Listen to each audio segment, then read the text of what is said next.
Hi and welcome to PeppeTalk. I'm Peppe and let's talk.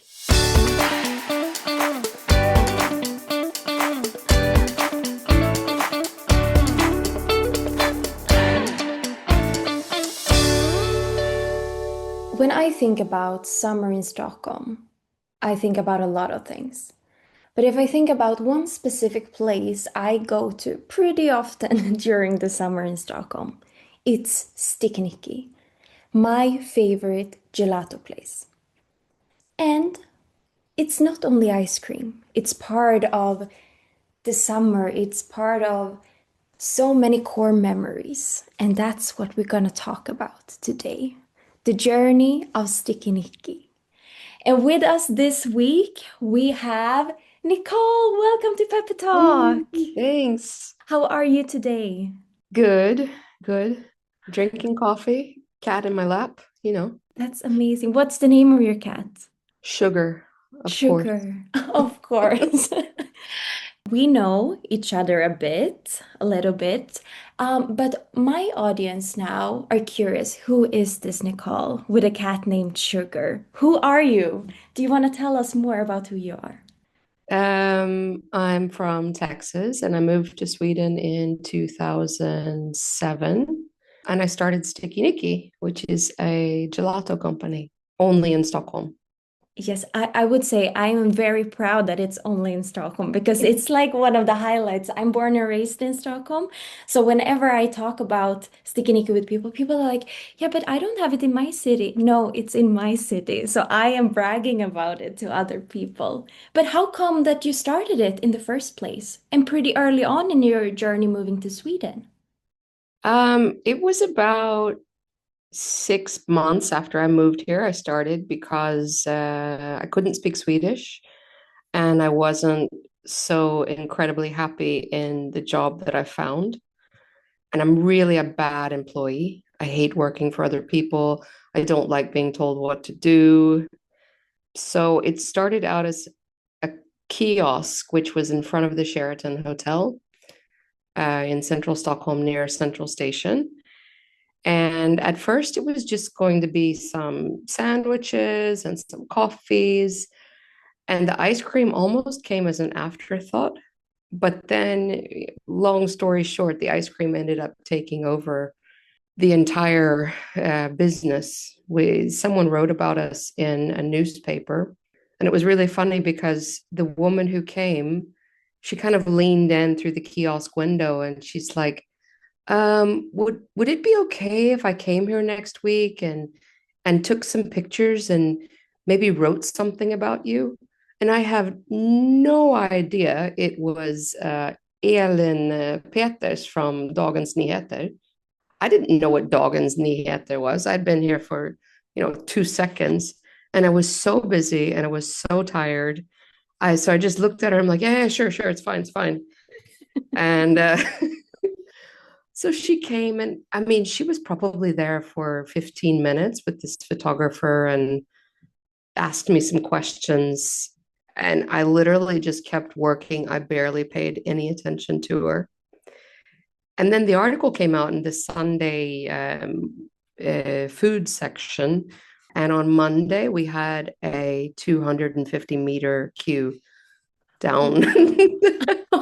And it just kept going from there. Then everyone wanted the ice cream, the food. So that went on for about 3 years, and then I got pregnant. The city needed to close the kiosk for the winter and for the following summer because they were going to do some building project. And I thought, oh, great, I'm going to be mamma ledig, maternity leave, and go around and be a latte mama. I was really looking forward to it. Um, but then the baby came and I got postpartum depression. Really, like, I think normal is like 4 days. Mine lasted for about 4 months. Oof. Yeah. And so I'm sitting there just crying every day with this baby. Oh, I'm going to lose my business. Oh, this is terrible. Life is terrible. And then the guilt that people feel because you really wanted the baby, but now you've got the baby and you don't really want the baby, or you want the baby, but you're just in this weird hormonal state. So I found the shop on Götgatan. And yeah, she was born March 1st, my daughter, and we opened there a few months later. I did the renovations with the baby. It was it was real. When I look back now, I realize how insane it was. But yeah, so Götgatan was the first bricks and mortar store, and it's just gone on from there. Wow, like it's crazy how you still like made something out of that postpartum depression that led you to where you are today, which is like such a dark place in the beginning. And then you create something with the baby on your side, like she grew up like in that place. She grew up in a waffle cone box. Oh The wow, first year, yeah, she sat in a yeah. box from waffle cones. That's perfect. Then she won't leave. Then she stays there. Yeah. Well, she couldn't walk at the time, but No. But have you always had this entrepreneurial like mindset or like being a doer even as a child and growing up? yeah, for sure. My dad was an entrepreneur, so I didn't grow up with parents who went to work Monday through Friday, 9 to 5. My dad actually, he did have a 9 to 5 job, but I think I took on a lot of his mindset with work because even in his 9 to 5 job, he kind of did whatever he wanted as long as he delivered what the company needed. He would Mm. show up to work in an office where people wore suits and ties and office wear. He would wear shorts and a t-shirt and his boat shoes. This is in Texas and in the 80s. So yeah, I think I definitely inherited my father's mindset. But how was it then, since it's also like you moved to another city, another country? How was the entrepreneurial, like, how was it to be an entrepreneur in Sweden at that time, to start a company? Was it easy or was it difficult to know where do I start? It's actually really easy to start a company in Sweden. And if you need help, you can call people and like the government agencies here, government authorities, and ask them anything. You can even call and get advice from a lawyer for free. It's crazy. So I would say it's really easy to start a business in Sweden. I didn't anticipate that StikkiNikki was going to be what it is today because my former husband and I, we were supposed to leave the country. This was only for a little while, and for a little while has turned into almost 20 years now. This is going to be season 19 this year. So yeah, you never, I mean, but yeah, to answer your question, being an entrepreneur in Sweden is ridiculously easy. I had another business in the US. I made wedding cakes for a short time in the US. Also fairly easy, but not as straightforward as here. There was no one to call. And I've heard and read a lot about the name Sticky Nicky, how you came up with it. Do you want to share it with my listeners? It's actually my nickname from when I was around 14, 15 years old. I used to run cross country and I had really skinny legs and too long for my body. So a friend of mine started calling me, actually, it was a friend's aunt started calling me Sticks because I was always with these little skinny legs that looked like sticks or branches from trees. And yeah, and then when I started running cross country, a friend took that name and started calling me Sticky, and then it became StikkiNikki, and yeah, it's just gone from there. But it works well with ice cream. I think it works super well. And it's also like catchy. So it's easy Yeah. to remember. But the cow, like the logo, the cow. How come the cow? Because for me, it was always in the beginning. I was remembering the cow as well. Yeah, I worked with a really first I drew the logo myself and I drew it on this children's design program. And it actually was on one of our flags that stuck outside of the store, but unfortunately it looked like skull and crossbones when I originally drew it. So I worked with a person in design, Angela Monroe, and I tried probably five different designers, and everyone came back with these horrible designs. She came back with Cow 2.0, as we like to call it. So yeah, she's the one who took it to this extremely recognizable logo. That's wonderful. Like I still remember what I think was the first time I tried StikkiNikki. And it was the warmest summer in my teenage years. And my friend and I, we were walking in Söder, and then she was just like, "Oh, this is a great place. We tried." And I was like, "Why haven't you shown me this earlier?" My favorite flavor has always been like cocoa, like coconut. Okay. It's like everyone says, you have so many flavors to pick from, and you picked this one. And I was like, because it was my first memory, because it's my Hmm. core memory. And I remember how it was like such a warm day, and I became sticky, like sticky in that sense, because Mhm. it was gelato everywhere, but it was such a core memory. And for me, like flavor memories are the strongest one somehow. So that's for me and will always for me be my favorite flavor. But do you have one that you have created that you were like, no, hands down, this is my favorite? I don't have a, it's that's like choosing your favorite child. Fortunately, I only have one child.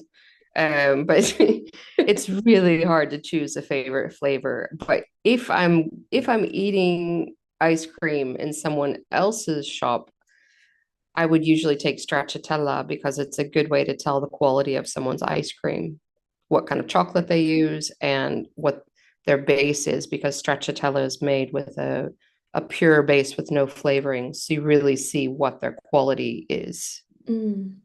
But no, I'm pretty boring actually. I don't like we make so many crazy flavors. But I'm kind of a stracciatella, chocolate, just normal flavors. Salt caramel, I love. Um, yeah, no, I can't pick a favorite. Sorry. No, no, that's fine. And you're mentioning it that you have so many interesting flavors and sometimes crazy flavors. Was it last summer? It was like chicken flavor, or it was something Oh, we had like chicken and waffles. We had, yes. oh gosh, I'd have to pull up a list of all the crazy flavors we've had. We have some customers who collect flavors. Uh, What? Is it a thing? I didn't know. yeah, we have people who have lists of all the flavors they've eaten at us, but you would probably need to talk to them. One guy has, I think he has like 700 and something, 750 flavors he's tried. Wow. Wolfgang. I've known him for years. He's crazy. He is crazy for the ice cream. I think my favorite in the last couple of years that we've made, it's not that crazy, but it's a hibiscus sorbet. It's so good. It's unbelievably good. As for the crazy ones, nothing is really coming to mind now. I lost my list. I changed my phone, so I lost my big long list of flavors. But how is the process when you create a new flavor? Because what I love about your like different flavors is that I can go to one of the shops every day and I will see something new. Like Right. I really love that because then yeah, and it's a great like catch that like every day is a new day, new flavors, come and see it for yourself. But how is the procedure to create new flavors?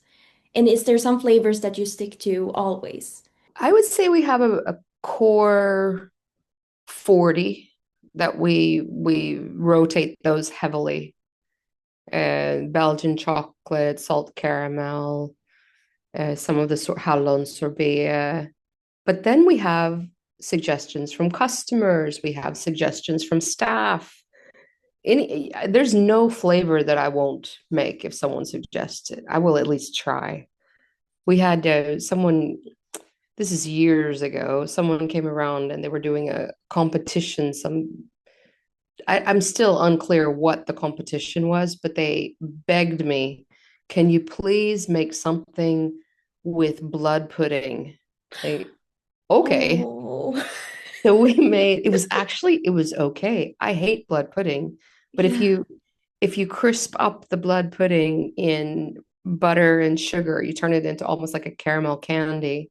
So yeah. we did blood pudding, bacon, and lingonberry jam.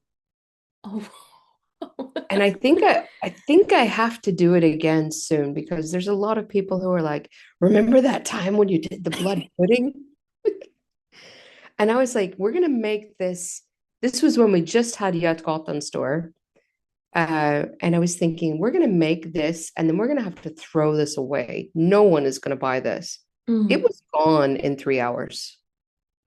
Oh, an entire pan, just zoop. Wow. But it must be that it's some excitement for people to try crazy flavors or It things that is. they connect to something else, like food, for example, or typical, like for me, it's a dish that I grew up with. So, of course, I would probably try it if I saw it still. Yeah. Wow, that's so cool. But how many people are you working at StikkiNikki? This year I think we'll be around 30 to 40. I've downsized the company in the last 2, 3 years because it's not. I found that it's really an easy company to scale up. So I think I could have scaled up to, you name it, 20, 30, 50. I don't know. Gone all over Sweden, expanded all over the world, but I kind of don't want to do that because it wasn't really fun. And all of the stores were going quite okay, no problems, everything's profitable. But it wasn't fun because I didn't know who my staff was anymore. I don't like walking into a shop where I don't know someone's name, or I have to look and see, like on the schedule app, who the person is. It made me feel like I don't know, not a nice person. So we're going back to basics. We're scaling down. We're gonna have 4 shops. We do have 4 shops. We're gonna focus on a little bit more bakery stuff as well. We added in cookies and brownies in the last couple of years, and people are going crazy for them. So we would make them and then we'd sell out. We'd make them and we'd sell out. So we couldn't really keep up with it. And then the question was, do we scale up and go for 12 to 16 shops, or do we scale down? And I chose scaling down. Maybe that makes me a bad entrepreneur, but I don't care. I don't care what people think anymore. No, but I think it's, at least for me, hearing it, it's the opposite because sometimes it sounds like you went back to why you started, like the passion, what you wanted to keep, like this local feeling of like quality. For me, it sounds like a great choice, and I will vi visit all the fours, so it's it's perfect. But since it's been, like you said, it's season or cycle 19 now, it's been ups and downs. It must have been throughout the years. I'm thinking COVID, for example. Well, that wasn't fun No, for anyone. no. What would you say have been the biggest challenges throughout this journey so far? My gosh. I think that COVID was definitely the biggest challenge. That was and I think, not just for us, it was easier if you sold ice cream than it was if you had a restaurant. There's so many good places went out of business because of COVID, even with the government's help. So I don't know I mean, machines breaking, training too many staff, understanding that what you wanted as a business owner out of your business. I don't know. Sometimes I have a hard time understanding that it's actually my company. I feel like I'm an employee sometimes. So I don't really know what the hardest thing about the company was. I can tell you that the catalyst for me downsizing was I found my mission statement that I wrote back in 2008, where it said, I created this company so that it doesn't consume my life. It's not a money making machine that consumes my life. We want the quality of life and free time in the winters and stuff like that. And I realized, my God, I used to go surfing every winter for like 4 months. Wow. And well, of course, my daughter's in school now, so we can't really leave for 4 months anymore. But that's kind of where I want to get back to.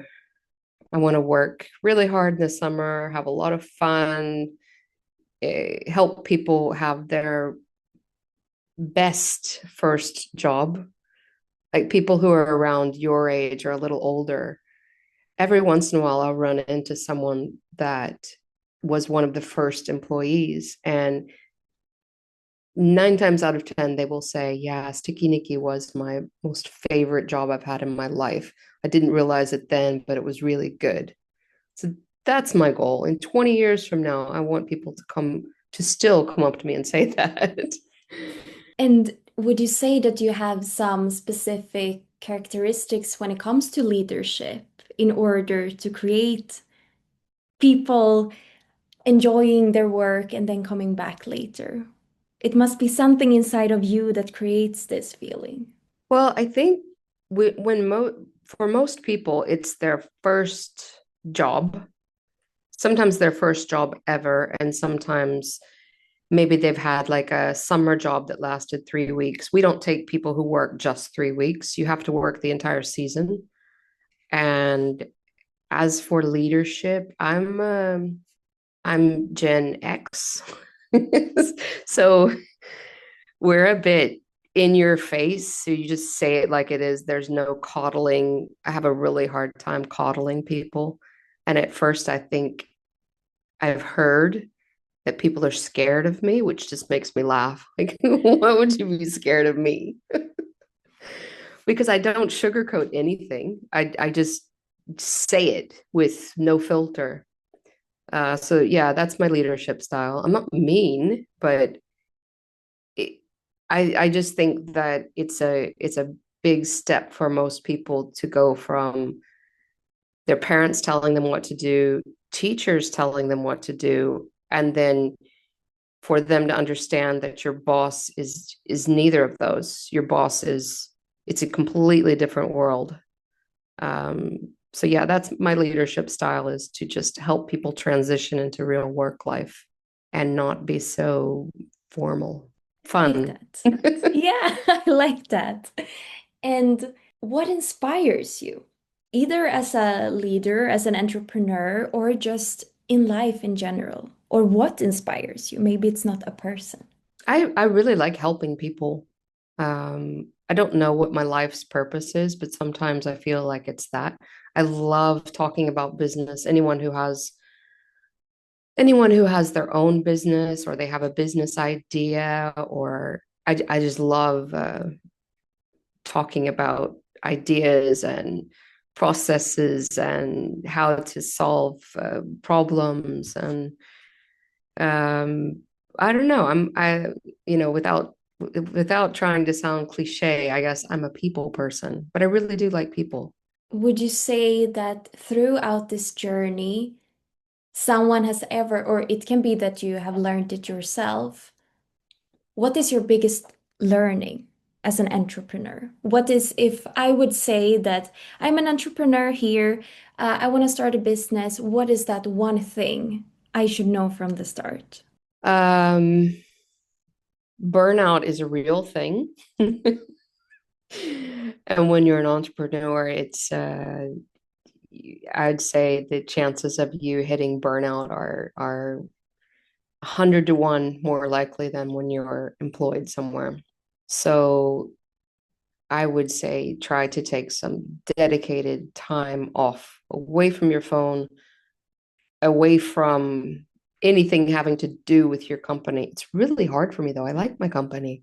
I'm always thinking about ice cream and new things I can do for the company. But yeah, I think what was the question?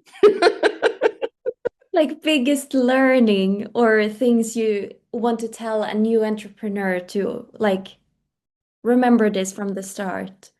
If I wanted to give someone advice who is starting their own business, you need more cash flow than you think you do, Mm. always. And unfortunately, you have to do everything in the beginning. You do not go out and hire people to do anything that you can do, at least for the first year until you get your baby going. Unless, of course, you have like super rich parents who are going to pay for everything for you, then that's another story.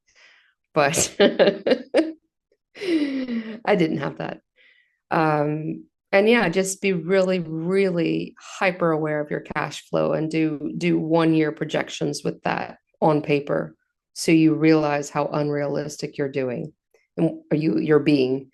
And once you realize how unrealistic you are, do it anyway. I love that. I love that. But right now in Stockholm, I would say that the gelato scene has increased a lot. Would you say that you see the other businesses as competitors, or would you see that you're like allies creating this gelato Stockholm together? Or how do you view the current scene in Stockholm? I I've always said that there's more room for more good ice cream places in Stockholm. Gelato ice cream, all of it. Um, I think that there's a lot. I'm not going to name any companies, but I think that there is a lot of super crap, artificial, mass produced industry shit that doesn't have a place in anyone's stomach. People who try to just increase the volume and squeeze out every krona of profit by adding in things that are fake. They're damaging for your gut microbiome. Yeah, those people can go away. And everyone who wants to open a gelato shop with fresh milk and cream and fruit and real stuff, there's plenty of space for them in Stockholm. There are lots of good places here, actually. Yeah, because that's also what I'm thinking. Like, it has become such at least in Sweden first of all, but also in Stockholm, it's connected to summer. Like we are eating so much ice cream. I can only imagine how much I eat myself. And it's so easy to just like it's good, it's delicious, but we rarely know what is actually in it.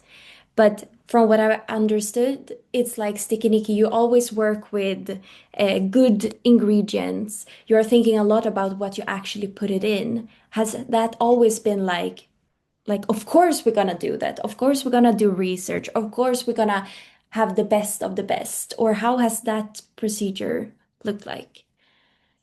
Yeah, that's always been. I'm a pastry chef from the beginning, and I'm a bit of a foodie.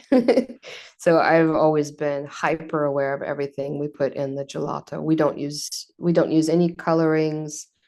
We don't use any flavorings. Everything is 100% real.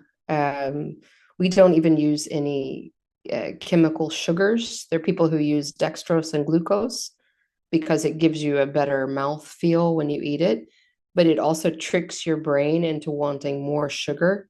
I know sugar isn't particularly healthy for anyone, but I think that those fake sugars are really bad for you. I think the only flavor we have, which is chemical, is salt lakrits. And I really tried to replace it with an organic Italian from Calabria. I tried to replace the salt lakrits with this wonderful licorice from southern Italy. But I got emails and DMs and like hate mail. What did you do with our salt lakrits? So that's the only artificial one we have, and it's a salmiak that's processed with some sort of ammonia. I don't even want to know how it's made, but that one I can't take away. So yeah. The people are demanding. Yeah. No, so I hate lakrits, licorice. I hate it. So I just figure it's a Scandinavian thing. Never going to change this. Let people have what they want. For the best, maybe.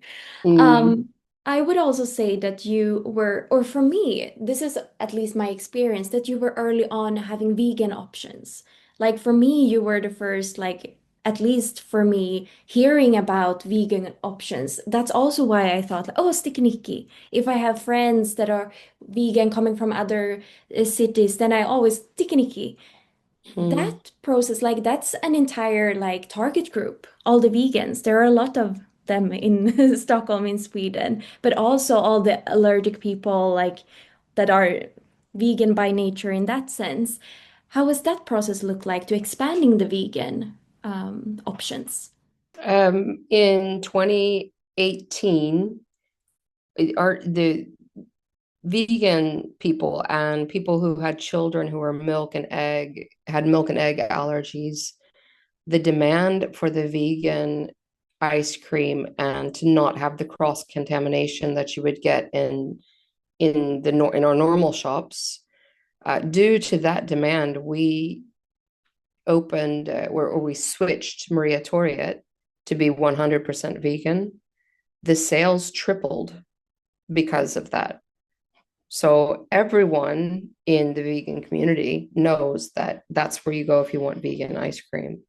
And we've got a lot of good feedback, both from vegans and from parents who are just so happy that they can let their child go into a store and choose anything they want in the display without having to say, no, not that one, no, not this one. Um, we've got another another group who's like, but can't you make everything nut free as well? It's like, no, we have to draw the line somewhere. So yeah, just vegan, no milk, no eggs. Do you ever reflect, for example, now when we talk about these parents that are very happy that they can bring their kids to a specific place, they can pick whatever flavor they want. Do you ever reflect what an impact you do for the Stockholm people, for the tourists and everything, how many memories you are part of creating? Do you ever reflect on that? I forget sometimes, but then when I stand in a shop, or if I'm working in a shop, which is yet another reason why I wanted to go down to forced shops, because I feel like the last 5, 6 years of my life has just been in front of a computer more than creating anymore. Um, when I stand in a shop and I speak with an old customer or a regular, I get reminded, like, yeah, I'm actually part of people's core memories. And when people apply for jobs who have been coming to us since they were born, Wow. you get these applications. It's like, I am a hardcore fan. My parents have been taking me here since I was 5 years old.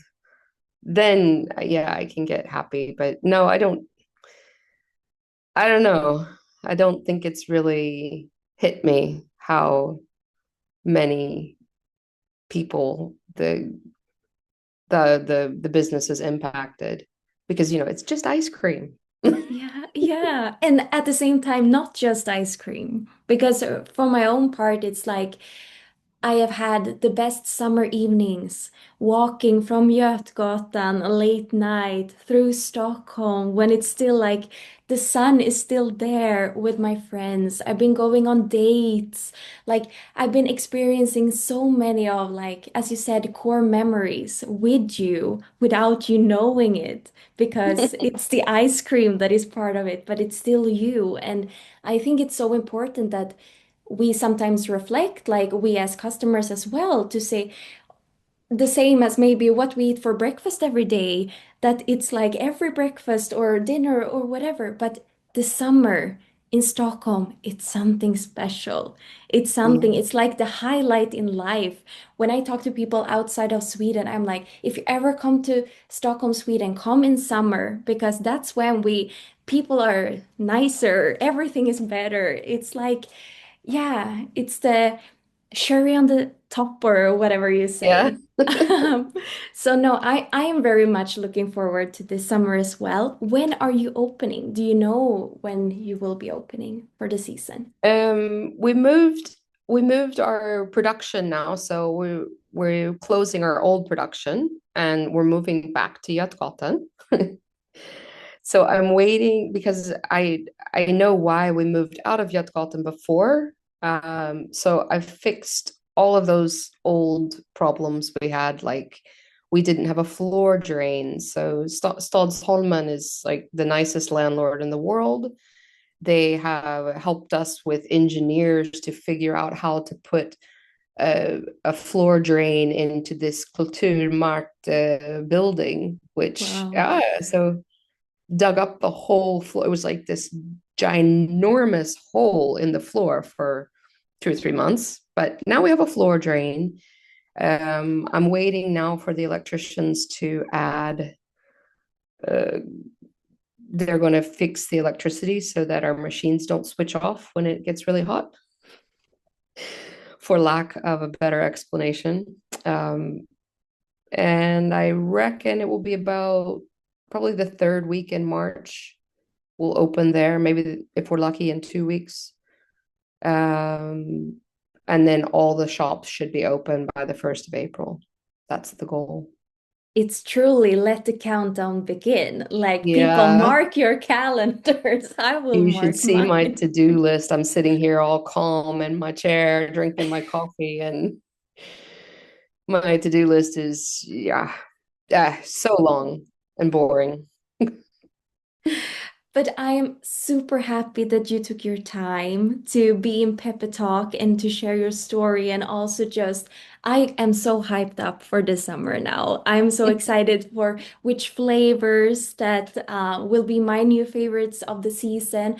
I am also looking forward to have my cocoa again, so it suits my belly in a nice way. The vegan And cocos. exactly, Yeah, yeah. that's a huge favorite. Do you have any other requests for flavors? Oh, that's a good question. Hmm. Oh, it's like, now you get to meet like your idol and you have like you can make a request and now it's just like blank in your head. I will let you know if Okay. anything pops up, but the vegan cocoa for sure. If I'm in like 100 meters radius, it should always be available. You can put a bell on me and then you're like, oh no, she's coming, we need to put it back. Okay, okay, Mhm. okay. But that's one that we hardly ever run out of. We can't. Yeah.